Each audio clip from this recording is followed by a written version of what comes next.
மரியாதைங்கிற ஒரு விஷயம் என்னை தடை செய்கிறது, இப்படிலாம் நிறைய சொல்லுவாங்க. சுப்பிரமணி, வணக்கம் ஐயா.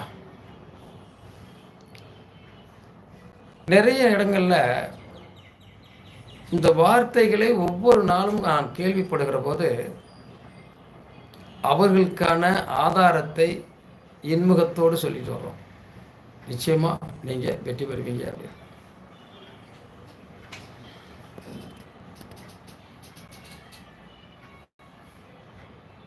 எப்போதுமே உங்களுடைய ராசி நட்சத்திரங்களை தயவு செஞ்சு தமிழில் பதிவு பண்ணுங்க. ஆங்கிலத்தில் பதிவு பண்ணும்போது பொடி எழுத்து அவளுக்கு நமக்கு சரியாக தெரிய மாட்டேங்குது. தமிழில் பதிவு பண்ணிங்கன்னா சிறப்பாக தெரியும். இளமுருகன், திருச்செங்கோடு, கல்யாணம் இல்லை, வேலை இல்லை அப்படின்னு சொல்லியிருக்கீங்க. நிச்சயமாக உங்களுடைய டேட்டா பர்த்தை பதிவு பண்ணியிருக்கீங்க. இதில் இன்னொரு விஷயம் அப்படின்னா, ஒருத்தர் டேட்டை பதிவு பண்ணுவார், ஒருத்தர் டயத்தை பதிவு பண்ண மாட்டார், இப்படிலாம் போயிட்டுருக்கோம். நீங்கள் உங்களோட ராசி நட்சத்திரத்தை பதிவு பண்ணுங்க. உங்கள் ஜாதகத்தை விளக்கமாக பார்க்கணுன்னா டேட்டா பர்த் டயத்தை ஒரு நாளைக்கு வாட்ஸ்அப்பில் அனுப்பிச்சு நீங்கள் ஜாதகத்தை பார்த்துக்கலாம். அதை பற்றி ஒன்றும் பயப்படல. இப்போது ஒரு விஷயத்துக்குள்ள நம்ம போகிறோம். யாருக்கெல்லாம் இந்த உலகத்தில் வாழ பிடிக்கலை அப்படிங்கிற மனநிலைக்கு வரோம், யாருக்கெல்லாம் இந்த உலகமே எனக்கு பிடிக்கலை, இந்த உலகத்தில் உள்ளவங்க யாருக்குமே என்னை பிடிக்கலை அப்படிங்கிற ஒரு மனநிலைக்கு தள்ளப்படுறோம். ஜாதகத்தில் சந்திரன் ராகு கேதுவினுடைய பிடியில் இருக்கிற போதும், லக்னாதிபதி 6-8 மறைந்திருக்கிறவருக்கும் இப்படிப்பட்ட சூழ்நிலை ஏற்படுது. என்னுடைய பெயர் செந்தமிழ் செல்வன், என்னுடைய ராசி மீன ராசி. ஓகே, நட்சத்திரம் ரேவதி.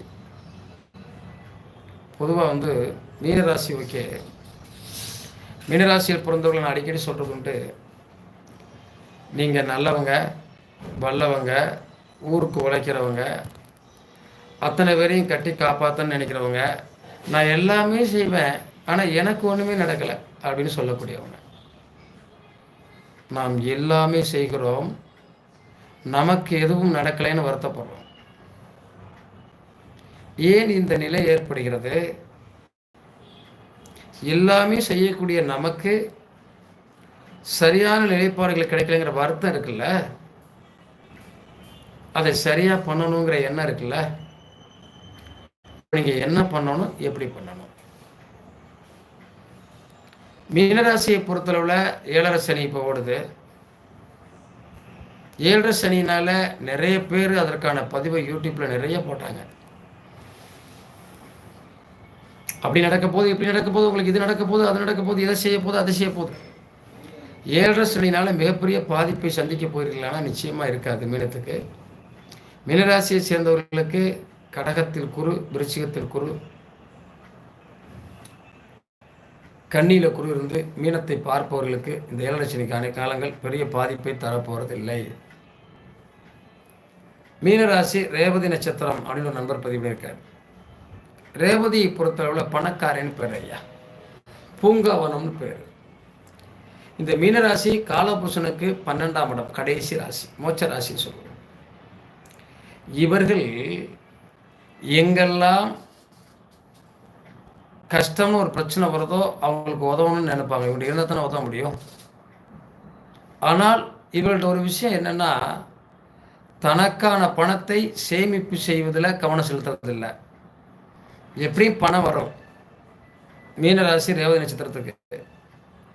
அதனால் அது புதனுடைய நட்சத்திரம் ஐயா. ஒரு விஷயத்தை ஒரு பெருசாக முதலீடு பண்ணுறதுக்கு யோசிக்கும், பெருசாக ஒரு விஷயத்தில் போய் இறங்குறதுக்கு யோசிக்கும்.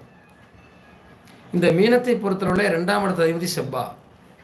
அவசரம், நிதானமின்மை, யாருக்கு கொடுக்கணும் யாருக்கு கொடுக்கக்கூடாதுன்னு தெரியாது. சில பேர்கிட்ட கொடுத்துட்டு ஏமாந்து நிற்கும். இதையெல்லாம் தாண்டி அந்த மீனம் செய்யணும் அப்படின்னா அடிக்கடி பௌர்ணமி வழிபாடு பண்ணிக்கிறது ரொம்ப சிறப்பு. மீனம் இப்போதைய காலகட்டத்தில் நீங்கள் அடிக்கடி விநாயகர் வழிபாடு பண்ணிக்கிறது சிறப்பு. மீனராசிக்கு கண்டிப்பாக நல்லா இருக்கும் ஐயா, பயப்பட வேண்டியதில்லை. 7.5 சனி நடக்கிறதுனால தான் நமக்கு கஷ்டமாக இருக்குது அப்படின்னு நினைக்காதீங்க. உங்களுடைய ஜாதகத்தில் திசா புத்திகள் பலமாக இருக்கிற போது